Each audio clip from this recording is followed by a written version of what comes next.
sinon, que Jamel Debbouze, c'est modeste d'ailleurs qu'il s'appelle Debbouze, parce qu'il pèse bien le poids de 3 bouses maintenant, à mon avis.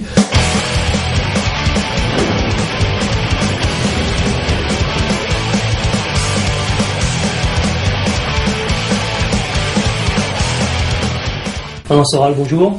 Bonjour. Merci de nous recevoir pour cet entretien mensuel de septembre, qui est par la même occasion un entretien de rentrée. Après 2 mois de vacances où il s'est passé beaucoup de choses au Proche-Orient et en Europe. Donc je vous propose de commencer, si vous voulez bien, par des questions sur la situation au Proche-Orient. Vous avez récemment effectué un voyage en Syrie, d'où vous avez fait un compte-rendu sur le site d'Égalité et Réconciliation. Avez-vous depuis recueilli de nouvelles informations ? J'ai surtout recueilli de nouveaux commentaires, des commentaires, donc je vais répondre par rapport aux commentaires qui ont été faits, parce que je suis déjà intervenu plusieurs fois sur la radio iranienne francophone, j'ai fait des vidéos, donc je ne vais pas répéter la même chose. Alors il y a deux types de commentaires. Les gens m'ont dit c'est bien de nous donner un autre éclairage que celui que nous donnent les médias dominants, parce que moi j'ai prétendu, comme je suis allé voir, que quoi qu'on dise du régime syrien, sans nier qu'il y ait une opposition interne, qui est logique, dans un rapport, dans un pays normal, il y a toujours une opposition, donc j'admets qu'il y a une opposition, mais simplement, il est évident que ce qu'on nous raconte de l'extérieur est totalement délirant et disproportionné par rapport à ce qui se passe dans le pays. C'est-à-dire qu'il y a une opposition, on va dire, légale, de gens qui aimeraient que le régime s'ouvre, se modernise, etc. Et il y a d'autre part une opposition plus violente, à mon avis assez instrumentalisée, qui est une opposition, on va dire, islamique. Et il y a à l'intérieur de cette opposition islamique des groupes armés qui mènent des attaques ciblées ultra-violentes à armes de guerre, en tuant des représentants de l'État syrien, c'est-à-dire des policiers et des militaires, pour pousser le régime à la répression, dans le but de dire au niveau des commentaires que c'est un régime policier, sanguinaire, etc. Et ce qui donne les commentaires à la fois journalistiques et politiques occidentaux. Voilà. Donc moi je suis allé voir, je connais la situation, je connais le système, donc je suis allé voir et j'ai réfléchi, analysé. Ce qui se passe là-bas n'a rien à voir avec ce qu'on nous raconte au niveau de la proportion. Voilà. Donc les commentaires qui ont été faits, c'est soit de me dire merci de nous montrer un autre éclairage, ça je ne vais pas commenter ce commentaire-là, et d'autres disent oui, vous faites passer vos intérêts politiques et votre vision globale avant la volonté du peuple syrien. Alors déjà cette idée de peuple syrien, une espèce de terme de gauchiste et de terme d'étudiant stupide, ça m'agace. Le peuple d'abord est composite, et si le peuple syrien existe, le peuple syrien est derrière son président Assad. Il n'y a aucun doute, voilà. Donc le peuple syrien ne se révolte pas globalement contre le régime, c'est faux. Par contre, comme le peuple syrien est traversé par des antagonismes de classe et aussi par des origines confessionnelles diverses, puisque la Syrie est un pays complexe et compliqué comme l'est tout le Moyen-Orient, effectivement, il n'y a pas un peuple syrien derrière ou contre le régime. Il y a des gens plus ou moins derrière le régime en fonction de leurs intérêts objectifs, et c'est vrai que c'est un régime qui est laïque, mais qui est laïque porté par une minorité chiite, il faut le savoir, avec une majorité sunnite, dans une constitution laïque, sociale et nationale, c'est-à-dire que c'est un régime socialiste officiellement, avec une opposition traditionnelle qui serait une opposition sunnite, aujourd'hui instrumentalisée via le wahhabisme saoudien, dans le but de déstabiliser le pays, et on va dire en gros, pour dire finalement, comme disaient les médias il y a quelques temps avant le retournement étrange, que c'est Al-Qaïda qui essaye de déstabiliser ce pays laïque et socialiste, qui, en tant que pays laïque et socialiste, l'Occident devrait soutenir inconditionnellement contre la menace islamiste radicale. Or, on voit en ce moment, comme en Libye, avec le rôle étrange joué par Bernard-Henri Lévy, nos ministres et les médias, qu'on en arrive aujourd'hui à se réjouir que Al-Qaïda déstabilise des pays socialistes. Et donc, on se réjouit que des pays, grâce à notre intervention, basculent du socialisme et d'une relative laïcité et modernité, ce qui est le cas de la Syrie, pays de mixité, pays où il n'y a pas de persécution des femmes, pas de port du voile obligatoire, pareil dans la Libye. Aujourd'hui, on voit les médias et les potentats occidentaux se réjouir que des régimes laïques et socialistes soient renversés par un djihad, de type Al-Qaïda. Et d'ailleurs, en Libye, c'est ouvertement Al-Qaïda qui mène le combat. Donc là, ça prouve vraiment, que l'Empire est d'une perversité incroyable, et que l'Empire prend vraiment les peuples dont on parlait tout à l'heure pour des imbéciles.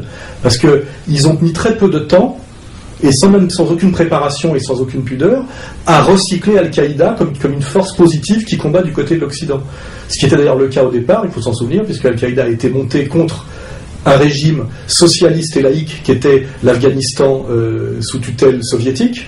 hein, et que finalement, on a prétendu que Ben Laden s'était retourné contre son maître, ce qui est très ambigu, on ne sait pas trop, hein, ça c'est le 11 septembre. Et puis récemment, on a prétendu qu'on avait tué un Ben Laden qui, d'après tous les experts, était mort depuis 10 ans.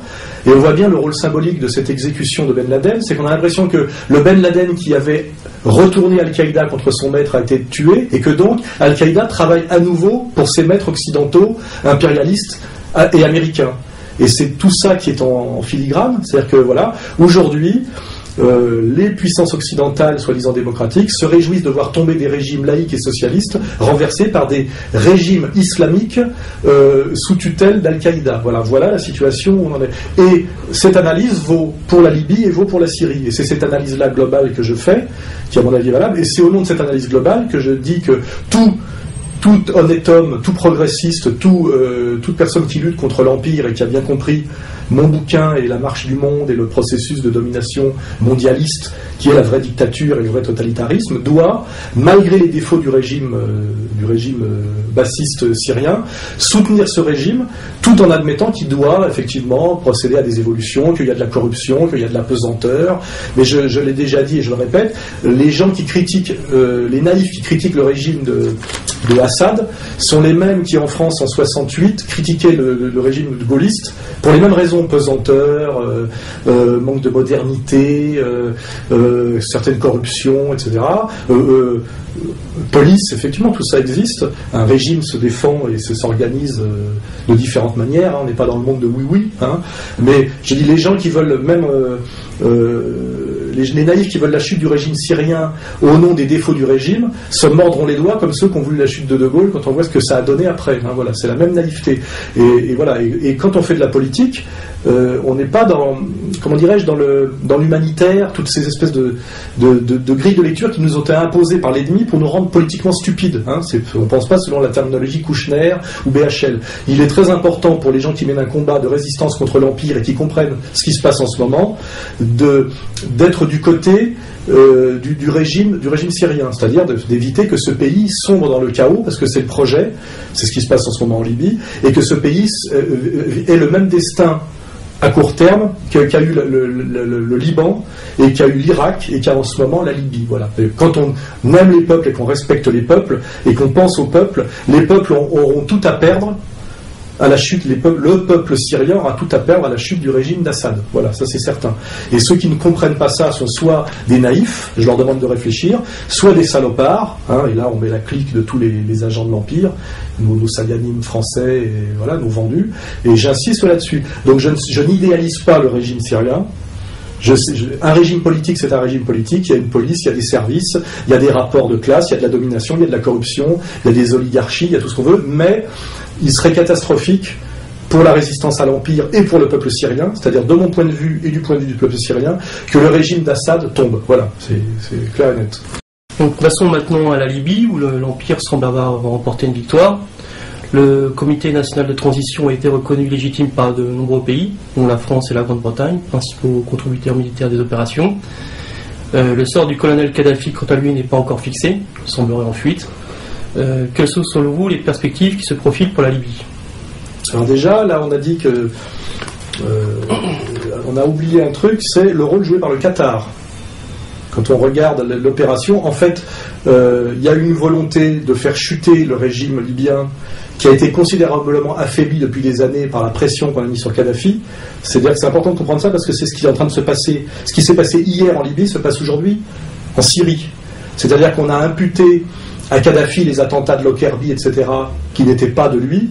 Hein, on sait que il faudrait plutôt voir du côté iranien et que c'est dans une histoire de règlement de compte très complexe, de politique dure internationale. Enfin, voilà. On a diabolisé Kadhafi.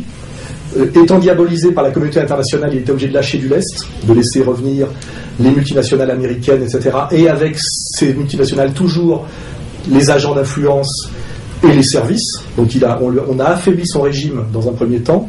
Et après... on l'a fait chuter. Et un des pays, alors on sait le rôle qu'a joué militairement la France et l'Angleterre, parce que les rebelles, comme on dit, sont incapables tout seuls et militairement parce que ce sont des incapables, et au niveau de leur implantation car ils n'ont aucune légitimité populaire, ils sont très très peu soutenus en réalité. On sait que la France et l'Angleterre notamment ont d'abord par des bombardements massifs autorisés par la résolution 73, totalement contourné d'ailleurs, après avoir fait des bombardements massifs. Malgré ça, Kadhafi gagnait la bataille. Donc après, on en est passé à des interventions au sol. On sait en fait que cette guerre a été gagnée par par les armées, les experts, les commandos d'élite, français, anglais, etc. Et ça a été aussi massivement payé par le Qatar. Donc là, il faut bien réfléchir à ceux qui s'illusionnent sur le tiers-monde, qui s'illusionnent sur la cause antiraciste, où il y aurait une union sacrée des Noirs et des Beurs, etc. Que c'est le Qatar qui a mis l'argent pour que le régime de Kadhafi tombe, qu'on a vu notamment des exactions incroyables de ces groupes de soi-disant musulmans radicaux qui se sont mis à assassiner dans des proportions très importantes des Noirs, hein, pour des pures raisons raciales. Hein. Donc là, il faut bien réfléchir à tout le baratin qu'on a en France, où on nous montre des Noirs et des Arabes ensemble, comme s'il n'y avait pas de racisme anti-noir chez les Arabes, etc. Hein. Puis là, je parle d'ailleurs de la différence entre les Arabes de la péninsule arabique et puis les Maghrébins, qui ne sont pas des Arabes. Hein. Ce sont des musulmans, mais ce sont des berbères, enfin, souvent. Enfin, c'est toute cette complexité que révèle le conflit libyen, où là, toutes nos catégories antiracistes de base, de solidarité des Noirs et des Beurs contre les Blancs, toutes ces saloperies qui nous ont été vendues d'ailleurs toujours par la même clique, Bernard-Henri Lévy et SOS Racisme, n'existent pas dans la réalité. Hein. Voilà. Donc ça, c'est un truc à comprendre. Quant à Kadhafi, je pense qu'il fait une analyse qui est la même que je fais moi et que font les gens sérieux, c'est qu'effectivement cette guerre a été gagnée par l'OTAN, hein, avec l'argent du Qatar, l'efficacité militaire française, anglaise, etc. Elle n'aurait pas pu être gagnée par les rebelles. Donc qu'est-ce que fait Kadhafi? Il se replie momentanément, parce qu'à mon avis son calcul, s'il fait un calcul sérieux, c'est qu'à un moment donné, quand les Qataris cesseront de payer et quand on pensera que la situation est un petit peu stabilisée, les armées d'occupation, parce que c'est ce que c'est, hein, c'est-à-dire les combattants non indigènes, repartiront dans leur pays, France, Angleterre, et puis peut-être que le Qatar arrêtera de payer, parce qu'on a beau lui promettre la Coupe du Monde en 2016, c'est très cher une guerre, et au moment où ces gens-là partiront, et que la CNT ou le CNT, le CNT, ce machin-là, se retrouvera livré à lui-même. Si Kadhafi s'est replié quelque part, il reprend le pays dans les 15 jours. Hein. C'est exactement ce qui se passerait avec le Kosovo si la Serbie, à un moment donné, avait l'appui, on va dire, des Russes, et que, la CAFOR et toute la manipulation occidentale se retiraient purement et simplement, et laissaient les Balkans livrés à eux-mêmes. Parce qu'en fait, c'est la même chose qui se passe en ce moment dans le monde maghrébin et dans le monde arabe, qui s'est passé dans l'ancien glacis soviétique il y a 10 ans. Hein. C'est la mise au pas progressive par le nouvel ordre mondial, à la fois bancaire et guerrier, de tout ce qui n'est pas totalement sous domination encore. Hein. C'est en fait une mise au pas impériale par la violence bancaire et la violence guerrière. Hein. Voilà, les deux additionnés. Et là, on peut faire une parenthèse. Pourquoi je pense que Kadhafi a encore de l'avenir? Parce que Kadhafi n'est pas un leader arabe, ce n'est même pas un leader maghrébin, ce n'est pas un leader musulman, bien que sa révolution verte était une synthèse de l'islam et du socialisme. Il faut lire le petit livre vert de Kadhafi. C'est un type qui a fait beaucoup de choses pour la Libye. D'ailleurs, on flingue toujours les leaders qui font quelque chose pour leur pays. On a flingué Saddam Hussein parce qu'il a développé l'Irak. On ne touchera jamais aux leaders saoudiens parce qu'avec l'argent du pétrole, ils ne font qu'aller tirer des putes à Marbella, s'acheter des Rolls en or et ils ne font rien pour leur pays. Et il faut bien comprendre pour ceux qui leur reprochent que si un membre de la famille des Saouds avait une vision arabe et une vision musulmane et qui voulait d'un seul coup convertir l'argent du pétrole en développement de son pays pour faire une puissance, il subirait le même sort d'une certaine manière que le Shah d'Iran. Il serait assassiné, et de toute façon les maîtres de la banque et les maîtres de la guerre, qui est l'alliance judéo-protestante incarnée par cet empire qui est à la fois les États-Unis et Israël, hein, c'est-à-dire ces élites mondialistes, ne tolèrent des potentats du tiers-monde ou du monde non-occidental qu'à condition qu'ils jouent pour eux-mêmes, de façon totalement compradore et contre leur peuple, et qu'ils n'aient aucune vision pour leur pays. Il faut bien comprendre ça. Sinon, ils sont éliminés, assassinés et remplacés. Et on choisit toujours je crois que c'était même montré dans le film Syria, un film américain avec Clooney, effectivement, qu'on choisit toujours le crétin, jouisseur, qui n'a aucune vision politique, Et s'il y en a un qui a une vraie vision, il est éliminé ou mis sur la touche. Hein, c'est exact. Voilà, c'est clair. Donc il faut bien comprendre tout ça. Et pour revenir à Kadhafi, Kadhafi était un grand leader africain. Il avait fait beaucoup de choses pour l'Afrique, de l'irrigation. Il avait payé pratiquement tout seul un énorme satellite qui permettait à toute l'Afrique d'être indépendante au niveau de la téléphonie et de ne plus subir la loi de contrôle et la loi économique finalement des satellites occidentaux qui coûtaient, je crois, que 500 millions de dollars par an, alors que le satellite coûte 650 millions de dollars amortis donc sur une année. C'est lui qui l'avait payé, je crois, à 80%, parce qu'il faut voir aussi que la Libye, comme tous ces pays maltraités en ce moment, sont des pays qui ont d'énormes fonds souverains et qui sont riches justement parce qu'ils échappent aux raquettes bancaires de Wall Street, et que c'est aussi ça l'idée, c'est qu'on va les foutre dehors parce qu'ils sont insoumis et on les vole. Hein, on fait de la piraterie bancaire derrière. Et Kadhafi peut aller se cacher où il veut en Afrique parce qu'il est réellement un grand leader africain qui a fait beaucoup pour l'Afrique, et que s'il a été chassé là, c'est parce qu'il était en train de mettre en place ce satellite africain et de créer, comme je l'ai dit, le dinar or, qui était une monnaie étalonnée sur l'or, qui échappait à l'escroquerie et à la dictature du dollar. Hein, voilà. Et comme chaque fois que le dollar est mis en danger, qui est une fausse monnaie, une monnaie fictive, la monnaie de Wall Street, qui est une des clés de la domination impériale, et si c'est passé la même chose d'ailleurs avec Saddam Hussein, à ce moment-là, l'armée américaine revient pour chasser le leader qui conteste la domination du dollar, c'est-à-dire le racket américain par cette fausse monnaie imposée, etc. Bon, pour ça, lisez mon livre Comprendre l'Empire, etc. Donc, je crois que Kadhafi, si on comprend cette vision globale, par qui il a été chassé, quelles sont les forces en présence, et quelle est réellement son image en Afrique, et qui il est réellement et ce qu'il a fait, s'il est intelligent, il se cache un peu en ce moment, il attend quelques mois que finalement la Libye se dépouille de ses experts, de ses aides, etc.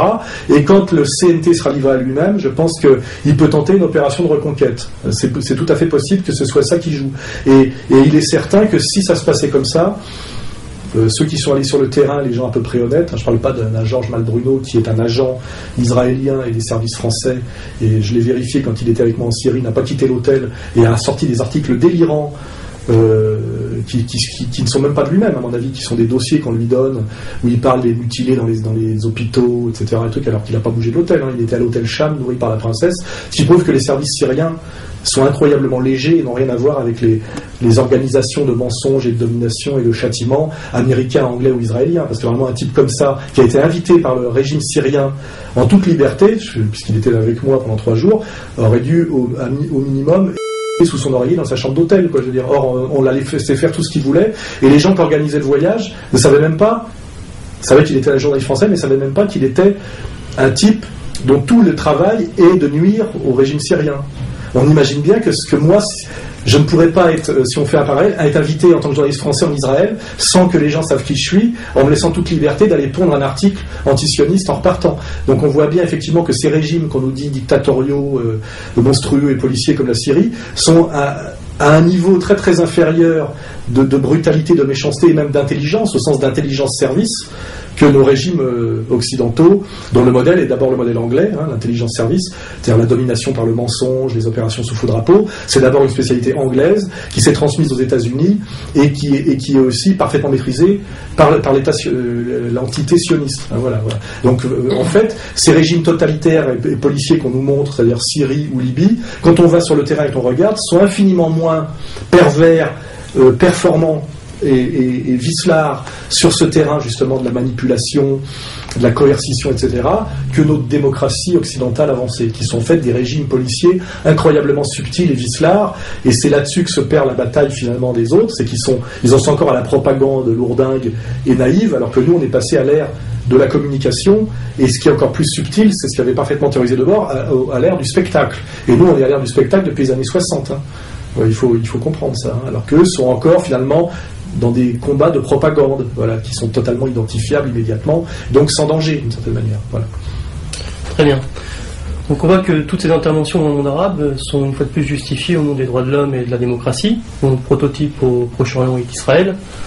Pourtant, l'État hébreu traverse en ce moment une crise sociale sans précédent. On parle de manifestations de plus de 700 000 personnes sur un État d'environ 8 millions d'habitants.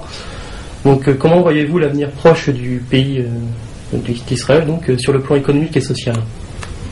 Là, il faut déjà faire une remarque, c'est que personne n'échappe aux lois de la contradiction interne et je dirais au rapport de classe. C'est-à-dire que Israël, qui est un pays qui existe, il y a des gens qui y sont nés, qui n'ont rien demandé. Il n'y a pas que il y a le projet sioniste qui remonte à très loin, qui est un projet de domination qui s'appuie sur l'Ancien Testament, sur le Talmud, qui implique la dynastie Rothschild des banquiers, déclaration Balfour, tout ça n'est pas délirant, dont le penseur est Shem Weizmann et pas Herzl, tout ça je l'ai dit des dizaines de fois. Donc il y a ce projet-là. Et puis aussi les gens qui sont nés en Israël, et puis la jeunesse israélienne, et puis le peuple israélien, qui effectivement est dans des rapports concrets au quotidien. Et là, on voit que cette dérive néolibérale qui a touché tous les pays occidentaux depuis les années Reagan a aussi touché Israël, qui était au départ un pays qui s'est vendu à lui-même et aux autres comme une espèce d'État, de pionnier sur un modèle socialiste avec l'idée du kibbutz, et qui a sans doute partiellement existé pour pouvoir justifier une alia et un engouement des diasporas, mais qui aujourd'hui... Ce projet est totalement mort, il n'y a plus de kibbutz, etc. Et on est dans l'Israël de Netanyahou, c'est-à-dire un Israël néolibéral, ultra-violent socialement aussi, pour les populations juives, avec des pauvres, on le sait, avec du chômage, avec une bourgeoisie comprador aussi, pour qui Israël est une vitrine, une armée, mais qui se fout finalement du peuple d'Israël, parce que ce peuple existe, évidemment, et avec des rapports de classe très violents. Alors le vrai problème, c'est que finalement, c'est cette population qui manifeste, exactement comme on manifeste en Grèce, contre sa paupérisation, et sa mauvaise condition sociale, malheureusement, elle demande par exemple des logements sociaux.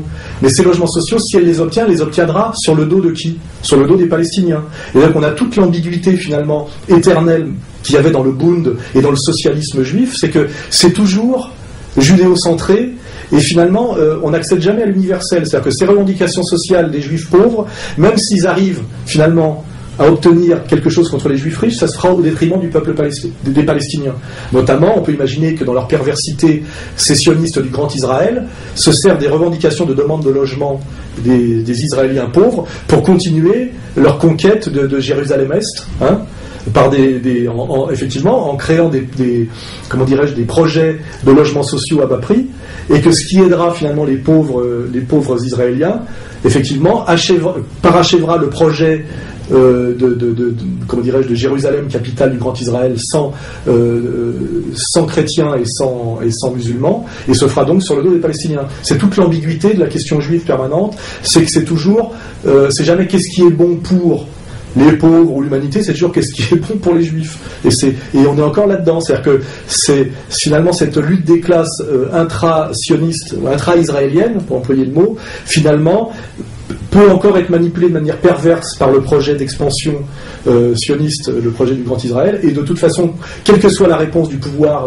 néolibéral dur, de droite dure et social d'ailleurs, et à tous les niveaux du gouvernement israélien actuel, le perdant en dernière instance, le super perdant, sera le Palestinien. C'est ça la tragédie permanente de la question juive, quoi. Voilà. Très bien. Donc revenons maintenant sur le monde occidental. Donc les crises financières, économiques et sociales s'aggravent.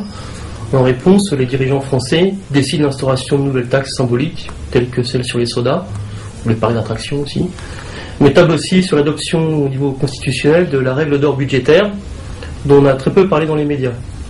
Donc que pensez-vous de ces différentes mesures ? Là, on peut étudier le plan point par point. En fait, je pense qu'il faut savoir une vision de la logique globale. C'est-à-dire qu'on a aujourd'hui une faillite bancaire généralisée et cachée qui est liée à tous les produits pourris ultra-financiers qui sont sortis des cerveaux malades de Wall Street et qui sont dans une logique abstraite, cosmopolite, anti-peuple, anti-enracinement. Il faut voir l'origine religieuse de cette vision du monde et de ce capitalisme et de cette conception de ce qu'est la vraie richesse et la fausse richesse. Et il faut voir que cette logique bancaire qui est pensée et au niveau, je dirais, philosophique, et qui a été agie au niveau concret par Wall Street, et là on va quand même parler de la composante ethno-confessionnelle dure de Wall Street, il faut oser en parler, a créé en fait une faillite généralisée de toutes les banques occidentales. C'est-à-dire que les banques occidentales sont en faillite, et simplement elles espèrent elles cherchent de l'argent par tous les moyens et elles espèrent que celui qui a mis son argent à la banque ne va pas aller le chercher. Sinon, on va vivre la situation argentine. L'Argentine a bien été l'exemple de ce qui nous attend demain.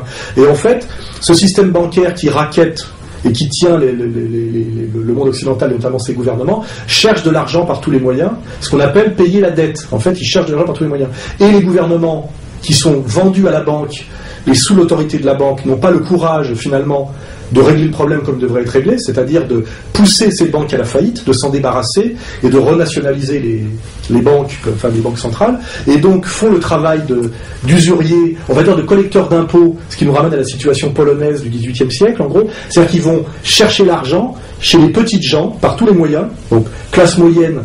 En classe moyenne, on le voit sur l'histoire des plus-values de la résidence secondaire, où la plus-value va se prolonger jusqu'à 30 ans, je ne sais pas si vous voyez.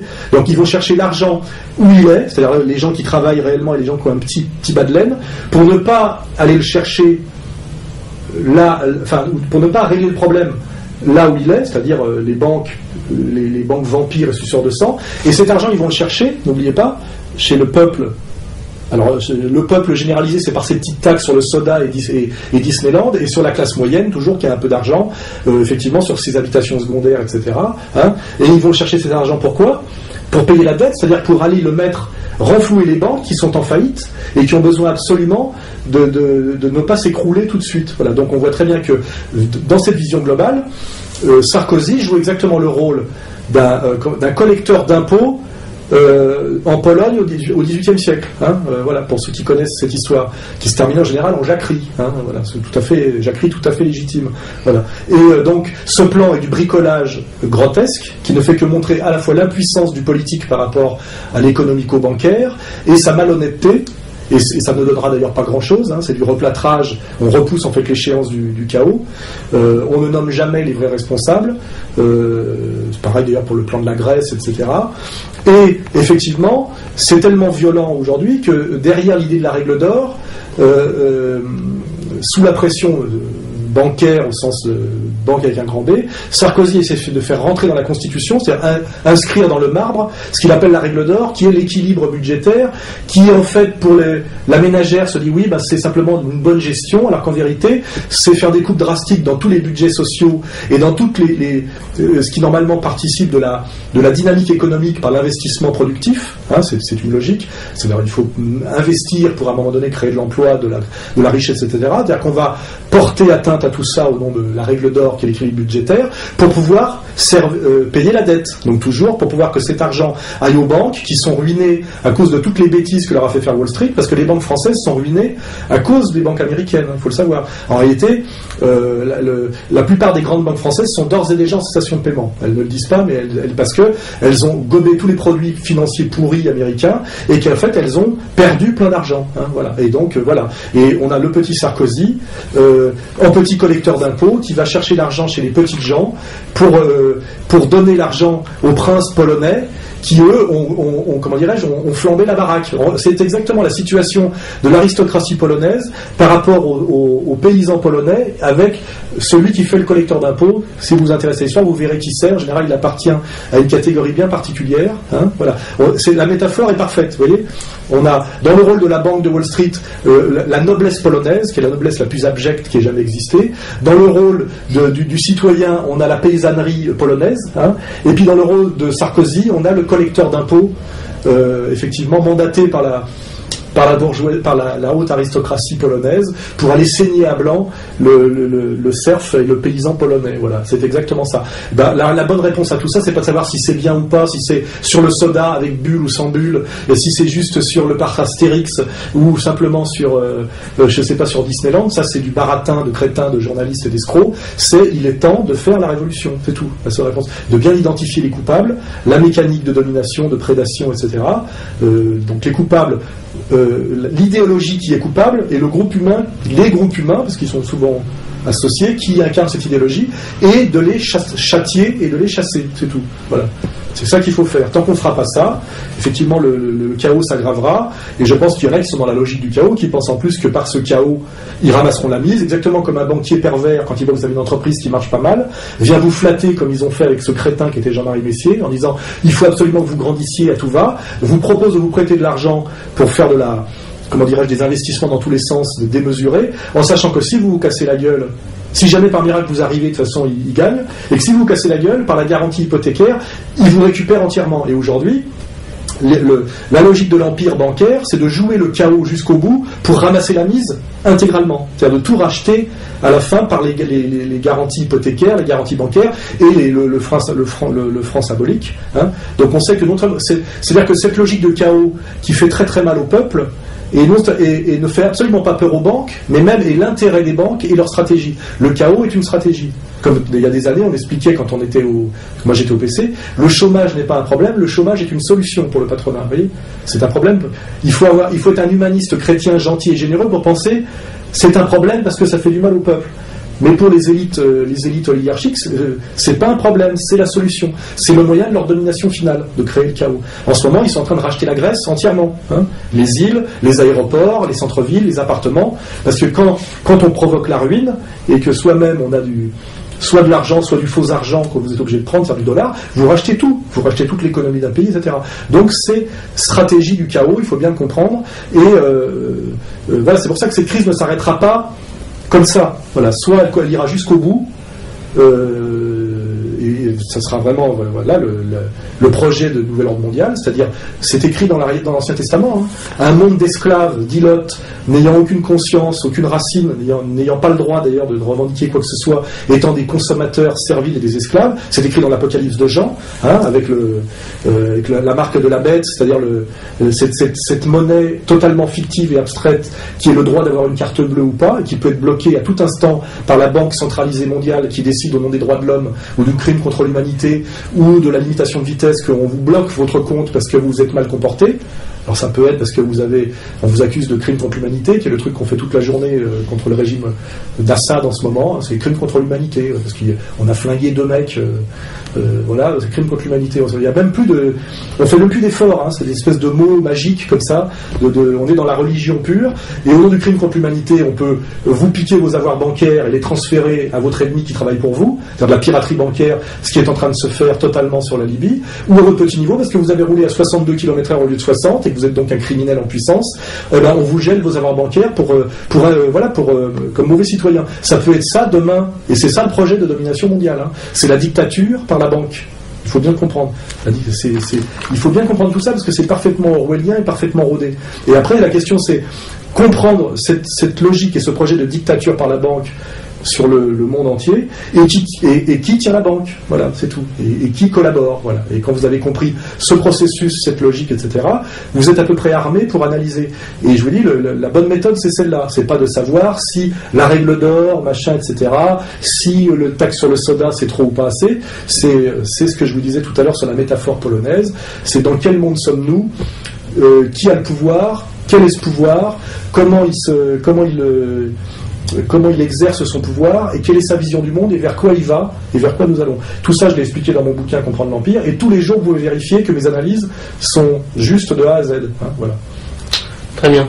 Donc peut-être le Parti Socialiste va peut-être nous sauver. Donc il organise d'ailleurs ses primaires jusqu'à mi-octobre. Un Clément embarrassé par le retour de DSK. Donc parmi les favoris, il y a Martine Aubry et son slogan Yes We Care. Donc oui, nous prenons soin. Je crois que c'est une plaisanterie, mais c'est vrai. C'est le slogan du Parti Socialiste français pour les élections présidentielles. Enfin, de la campagne de Martine Aubry. Yes We Care. Yes We Care. Oui, nous prenons soin. Donc elle a reçu le soutien de Jamel Debbouze et de Bernard-Henri Lévy. Quant à François Hollande, il propose lui de prolonger le rêve français. C'est le titre de son dernier ouvrage. Peut-on savoir quel est votre candidat préféré ? Là, ce qui est bien, c'est qu'on voit que on est vraiment entré dans une phase de démocratie totalitaire avec un niveau de mensonge, notamment des médias, qui est je l'ai déjà dit, un niveau de mensonge, de propagande de guerre. C'est-à-dire qu'il n'y a plus de limite au mensonge voilà, pour nous faire avaler la pilule. Et on a un monde politique officiel qui est grotesque et déliquescent, de façon totalement visible. Et là, je pense vraiment que la situation de la France aujourd'hui et du monde occidental en général ressemble à l'URSS des années 70. C'est-à-dire c'est pour ça qu'on peut espérer une fin à peu près similaire. On a une dictature de la nomenclatura fondée sur une pravda, c'est-à-dire un discours officiel, avec des gens qui se consortent du système de plus en plus violemment, et systématiquement, avec toujours d'ailleurs le même argument, antisémitisme. En général, c'est pour chasser un truc. Là, on a Sud Radio récemment, et Fontaine qui s'est fait remettre à sa place par Monsieur Jakubowicz, qui l'a traité d'un culte. Enfin, c'est vraiment, on peut faire là le on avait fait le parallèle avec la Pologne, là, on peut faire le parallèle avec la fin de l'URSS. Hein, et alors, on peut s'en amuser, on peut être totalement désespéré. Et la question, c'est effectivement le peuple, la ménagère de 50 ans, qu'est-ce qu'il croit de tout ça, voilà. Moi, je me souviens, quand je veux m'inquiéter, que Elstine, avant d'être réélu pour son deuxième mandat, était à 2% dans les sondages. Tellement le peuple russe avait identifié que c'était un traître à sa nation, qu'il avait liquidé la Russie, en plus d'être un alcoolique. Enfin, voilà. Et pourtant, il y a eu un tel afflux d'argent dans une campagne, une telle brutalité, une telle vulgarité sur des gens finalement tellement décérébrés qu'il a été réélu. Et moi, j'en viens à me demander si l'empire mondialiste, avec toute la puissance qu'il a actuelle, c'est-à-dire qu'il tient totalement la banque et les clercs et les médias, c'est-à-dire qu'ils ont par un travail d'élimination et de centrifugeuse, ils ont toutes les élites sous contrôle, hein, qui sont des élites absolument stupides et absolument soumises. On le voit on pourrait peut-être parler d'ailleurs de l'évolution de l'émission de Ruquier et de nouveaux intervenants là par après. Je pense que si l'empire veut, il est capable de mettre énormément de pognon et de mensonges et de blabla médiatique, et peut-être même d'arriver à nous faire réélire Sarkozy, comme on avait fait réélire Elstine. C'est peut-être possible, c'est ça que je me dis. Voilà. Et nous, on est dans le rôle des dissidents soviétiques et de ce peuple qui comprend, mais qui est minoritaire et écrasé totalement parce que Debord appelait le spectacle, quoi, qui a atteint un niveau d'obscénité que lui-même n'aurait pas pu imaginer, voilà, qui est ce mensonge et cette violence permise par le monde de l'argent, quoi, voilà. On en est là. Alors, c'est pareil, quand on prend de la hauteur comme ça, Martine Aubry, la fille de son père, de Jacques Delors, fait rien, un cheval de retour, une vache qu'on essaie de nous faire passer pour un pur sang. Hollande, là-bas, Flamby, fait un zéro aussi. Alors, on peut dire qu'il est sympathique, hein, on peut tout dire. Il est intelligent, il est sympathique, tout ce qu'on veut. On peut dire, oui, Mélenchon, il dit 2-3 trucs pas mal, on s'en fout, mais on voit très bien que globalement, tout ça est fait pour essayer de prolonger le pouvoir du système. Ces gens-là roulent pour le système, et donc qu'ils veulent l'admettre ou pas, parce que parfois ils peuvent se mentir un peu à eux-mêmes, ils sont là pour aider au parachèvement au nom de la démocratie bipartite et de l'alternance qu'on nous prépare, le parachèvement de la domination dictatoriale de ce qu'on appelle le nouvel ordre mondial et le gouvernement mondial. Ils travaillent à ça. Donc voilà, donc ils sont tous là-dedans. Et je le dis, la seule qui n'est pas totalement là-dedans dans son discours, et sans doute à cause de sa filiation et de son histoire, est sans doute Marine Le Pen. Oui, c'est clair. Moi, c'est pareil. C'est comme avec la Syrie.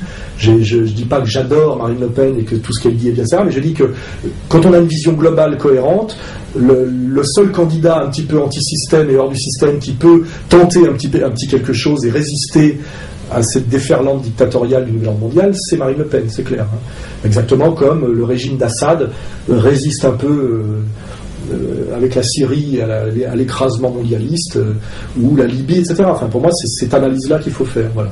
Et sinon, que Jamel Debbouze, c'est Modeste d'ailleurs qui s'appelle Debbouze, parce qu'il pèse bien le poids de 3 bouses maintenant, à mon avis, finalement, soit le soutien de PS avec Bernard-Henri Lévy, il suffit de demander à Dieudonné ce qu'il pense de Debbouze, qu'on se souvienne de ce qu'il a fait, de sa trajectoire, et c'est ce qu'on appelle le collabeur. Finalement, ça nous renvoie à l'origine des SOS Racisme, c'est-à-dire le type d'origine immigrée, sous tutelle de nos agents d'influence israéliens, qui effectivement sont là pour faire le sale boulot, voilà, de toujours parler de racisme, de montrer toujours le français de souche du doigt, d'aller toujours se soumettre au dernier moment pour tapiner pour le système, avec comme petite rétribution dans des faux sondages qu'on prétend qu'ils font partie des personnalités préférées des Français.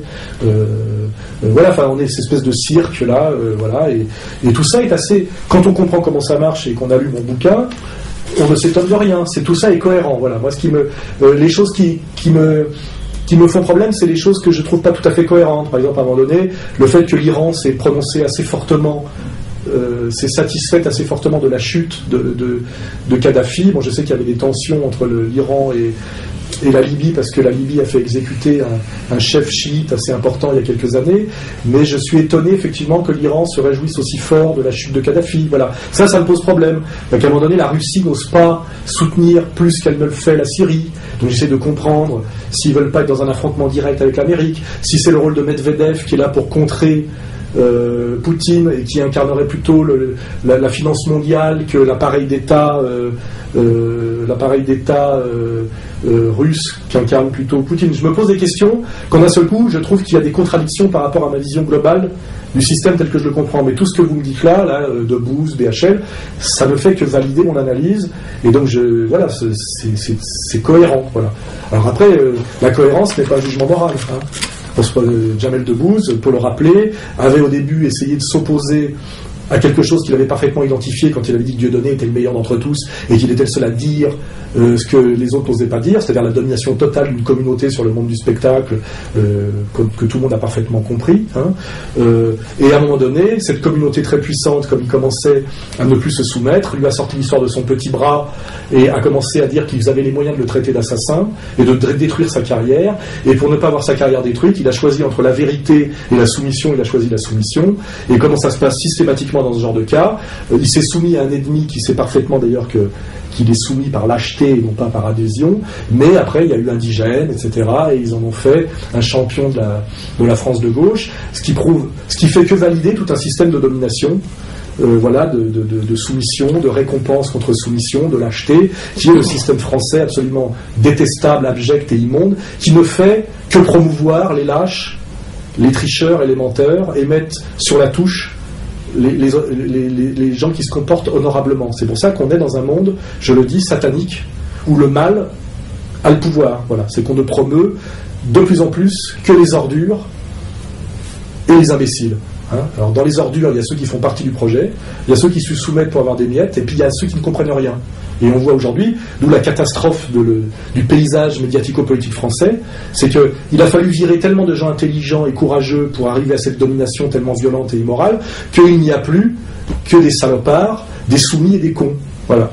Et après on peut citer tous les noms que vous voulez, Guillon, Debbouze, machin, Kosciusko, Morizet, ils font partie de cette clique, qui correspond d'ailleurs à ce qu'est une élite dans une période pré-révolutionnaire, c'est-à-dire des gens qui méritent d'être chassés à coups de pompe dans le cul, guillotinés, ridiculisés.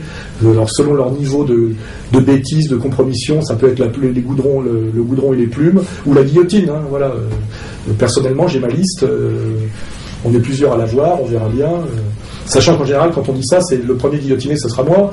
Mais je connais l'histoire, donc j'anticipe sur tout ce qui va arriver parce que je connais l'histoire. Je connais les rapports de force, je connais la logique du système. Donc rien ne m'étonne. C'est comme ça quand les gens s'étonnent, mais pourquoi vous n'avez pas plus peur, etc. C'est parce que je sais en gros ce qui va se passer. Donc j'ai le temps de m'y habituer, de m'y préparer, en mon âme et conscience, etc. Mais ça se passera comme je le dis. C'est devenu la palissade d'évoquer la très grande influence des médias sur le déroulement d'une campagne. Donc pensez-vous par exemple que l'éviction de Zemmour et Nolot, ainsi que la relégation de Tadei, soit liée au contexte de la prochaine présidentielle justement? Oui, cette question correspond un peu à ma réponse précédente. On voit qu'on arrive dans une année électorale où, normalement, compte tenu des résultats objectifs des élites en place depuis 30 ans, notamment l'écroulement total et prévisible et annoncé de l'Union européenne, qui était un projet stupide, délirant et voué à l'échec, et qui là est dans sa phase terminale d'échec, c'est-à-dire dislocation de l'Union européenne, écroulement explosion de la monnaie unique, et surtout cette analyse que l'Union européenne n'a amené que de l'appauvrissement. C'est-à-dire a été l'inverse de tout ce qui avait été prévu, et que pour bien fonctionner quand on est un pays européen, il faut simplement pas être dans l'Union européenne, comme le Danemark ou la Suisse, etc. C'est clair et net, ou la Norvège, Et donc cette année électorale devrait amener normalement, je dirais, Marine Le Pen sur un plateau. Elle devrait être élue au premier tour. Donc tout le boulot aujourd'hui des médias, c'est-à-dire des clercs collabos, on renvoie à Nizan la trahison des clercs, et d'essayer à faire croire au peuple qu'il fait froid alors qu'il fait chaud, ou qu'il fait jour alors qu'il fait nuit. Un peu comme la même métaphore du réchauffement climatique et de la sécheresse. Vous voyez, on est dans un monde d'inversion complète. Donc de ce point de vue-là, il est évident que les rares journalistes ou intellectuels qui ont encore un peu d'intelligence et qui ont le plaisir de l'intelligence, ou qui ont une vision un peu dissidente, même si Zemmour finalement est un Soral sans Soral, et on sait très bien à quoi il servait, même lui c'est trop. Et même Nolot, c'est trop. Et le tandem Zemmour-Nolot en année électorale allait dire quand même, malgré tout, des vérités gênantes. Et je dirais le pouvoir politique aujourd'hui est dans une telle situation qu'il ne peut plus rien se permettre. C'est-à-dire que finalement, la liberté d'expression, c'est le luxe d'un pouvoir qui se sent assez, comment dirais-je, qui a des résultats et qui n'a pas besoin de trop tricher. C'est-à-dire, pendant les 30 Glorieuses, on pouvait être marxiste-léniniste sans problème parce que finalement il y avait du plein emploi, de la croissance. Donc on n'avait pas peur de mettre au bout de la table de la bourgeoisie un militant communiste performant parce que finalement globalement il n'était pas dangereux. Mais quand tout se casse la gueule, il faut vraiment que tout le monde ferme sa gueule, c'est ça l'idée. Et même un Nolo et un Zemmour sont dangereux. Hein, et un Tadei aussi qui lui ne disait rien mais invitait des gens qui avaient des choses à dire. Donc après, si je veux compléter ça, dans cette année électorale, donc il ne faut plus qu'il y ait que des imbéciles et des soumis. Et ce qui est marrant, c'est que quand on veut plus que des imbéciles et des soumis, eh ben, on remplace Nolo et Zemmour par qui? Par Poulvard et l'autre, comment elle s'appelle? Natacha Polony. Alors Natacha Polony, une idiote que j'ai déjà affrontée chez Tadei, petite conne bourgeoise de gauche qui n'en peut plus d'elle-même, qui à mon avis a été initiée récemment à la maçonnerie et qui est vraiment l'idiote telle que les montrait Molière, qui est une gamine qui ne connaît rien à rien et qui pontifie. Et ce qui est marrant, c'est que ces idiotes, d'ailleurs ça peut être des idiots, hein, ils sont tous femelles quand on analyse ça à la Otto Wallinger, pensent qu'on les coopte pour leur intelligence. Donc ils disent « je suis intelligente puisqu'on me donne une place dans les médias ». Ils n'ont pas compris qu'ils sont cooptés pour leur bêtise et leur soumission. Ils n'ont toujours pas compris. S'ils étaient intelligents, ils seraient marginalisés comme moi. Donc au lieu, ils sont tellement bêtes, ils ne comprennent même pas. Normalement, ils devraient être humiliés qu'on leur propose. Moi, si on me propose demain la place de Nolo, je me dirais soit la révolution est effectuée, soit je n'ai rien compris. Forcément, j'ai rien compris si on me donne la parole. Donc, plus on me coupe la parole, plus je me dis, je suis dans la bonne voie. Je fais une critique cohérente, je suis dans l'opposition, etc. Je suis gênant, etc. Mais ce qui est marrant, c'est qu'une conne comme l'autre, là, est toute fière d'être cooptée en disant vous avez vu, je suis tellement intelligente, j'ai tellement de talent que je remplace Zemmour. Non, c'est qu'on est dans une période, dans une année électorale où il faut que la bêtise règne à plein, et pour ça on a pris quoi? Et là on peut relire toute mon œuvre vers la féminisation. Voilà, mes bouquins, j'ai tout expliqué. Voilà, c'est mettre deux femmes, hein, parce que c'est pas rien. Une femme de couleur, hein, évidemment. C'est sa réponse, elle est noire. Je crois que la première sortie a été faite sur l'antisémitisme d'ailleurs. Hein. La première prestation a été catastrophique, mais exactement dans le sens de la doxa. Je crois qu'il y en a une qui a comparé Halimi à Jean Moulin, je sais pas quoi. Enfin, ils ont fait le boulot. Hein, voilà. Donc on a pris deux idiotes. Hein. Alors une idiote de gauche franc-maçonne qui joue un peu féministe ou féministe paradoxale, qui a été d'ailleurs mise. Sa lampe de rancement a été son omniprésence chez Tadei. On parlera après de Tadei. Et puis l'autre, Poulvard, qui voilà. Elle est noire, donc finalement, si vous la critiquez, ça sera du racisme. Voilà. Donc on a mis, en période de crise, deux idiotes, donc deux femmes, une noire et une de gauche. Voilà. Bon, je veux dire, c'est parfait. C'est la caricature parfaite. Et effectivement, tout le monde a pu voir l'incroyable baisse de niveau par rapport à Nolo et Zemmour, qu'on peut critiquer, d'accord, mais qui avait quand même une capacité, une culture, une capacité critique, etc. Voilà, donc ils étaient virés. Après, si on prend Tadei, voilà, que Tadei avait servi d'ailleurs de tremplin à la Polonie, là, dont l'œuvre consiste à avoir écrit 10 ans après moi un livre qui parodie à peu près vers la féminisation, mais en n'ayant pas vraiment compris d'ailleurs toute la complexité de mon bouquin, qui est très au-dessus de celui de Zemmour et celui de Polony, mais bon, c'est pas grave. On voit que Tadei, qui invitait des gens pour qui faisait ce que faisait Ardisson avant, s'est fait tirer les oreilles. Ça s'est aggravé quand il a invité de façon assez habile et intelligente Bigard et Kassovitz pour parler du 11 septembre. On sait que le 11 septembre, on ne rigole pas là-dessus. On vous parle tout de suite d'ailleurs, ça a marqué des chambres à gaz. Hein. 11 septembre égale chambre à gaz, ce qui est vrai, c'est totalement vrai. C'est exactement la même chose. Et on voit qu'il s'est fait tirer les oreilles. Et là, finalement, c'est pour ça que moi, je lui avais déjà dit, il est temps que ton émission s'arrête, c'est de la merde. La dernière fois que j'y suis allé, je me suis engueulé avec lui. Et là, on lui a donné la place de Monsieur Cinéma. Donc moi, je dis finalement, un type comme ça, finalement, quand on fait une analyse globale, il a montré qu'il avait une capacité critique supérieure aux autres, et donc il est payé un peu plus cher pour sa soumission, parce que sa soumission demande un peu plus d'efforts que les autres qui le font de bonne grâce, et pratiquement pour rien, hein, parce qu'ils sont simplement des imbéciles. Et donc finalement, maintenant, son émission, je le dis, était déjà du cinéma depuis très longtemps. Hein, voilà, j'ai été invité une fois par année et j'aimais pas que Taï puisse dire j'invite Soral et Dieudonné, ça va, tu vois, non, j'invite Soral et Dieudonné une fois par an pour dire que t'es un peu mieux que les autres, alors que finalement à la fin ton émission, c'est trop de personnes qui parlent, ce qui fait que plus personne ne peut rien dire, toujours les mêmes, avec Mefessoli, ce genre de personnages, c'était entièrement bordé, il ne s'y passait plus rien, et c'était du cinéma. Donc maintenant c'est clair, c'était tellement du cinéma ce qu'il faisait que maintenant il fait directement du cinéma, il fait Monsieur Cinéma. Donc je pense qu'il va être très bien payé, et il est très bien payé pour ne plus faire de subversion politique et ne plus faire son travail de journaliste. Donc c'est un type plus malin que les autres, mais qui en dernière instance est dans l'esthétique, on va dire. Vous avez vu, j'avais les moyens de comprendre, ou si je vous gagnais, je serais aussi du bon côté. C'est un peu à la Mitterrand, j'ai la Francisque et la résistance, donc pour moi ça n'a rien à voir avec le combat que je mène ou que je vais donner. Et finalement c'est exactement ce que j'avais annoncé, que j'avais dit, c'est que son émission était de la merde et que de toute façon il serait viré pour insoumission, alors qu'il prétendait qu'il n'y avait pas de lobby, il prétendait qu'il était libre, il se prétendait au-dessus de tout. Il s'est fait mettre au pas comme les autres pour les mêmes raisons et il s'est couché comme les autres, il n'a pas rejoint la résistance et il fait maintenant Monsieur Cinéma, c'est-à-dire qu'ils l'ont sorti du jeu, mais il va se remplir les poches. Voilà. Et puis il montrera même peut-être des films de qualité avec des commentaires intelligents. Voilà. Mais voilà, donc voilà, Tadi, c'est exactement ce que j'en avais dit.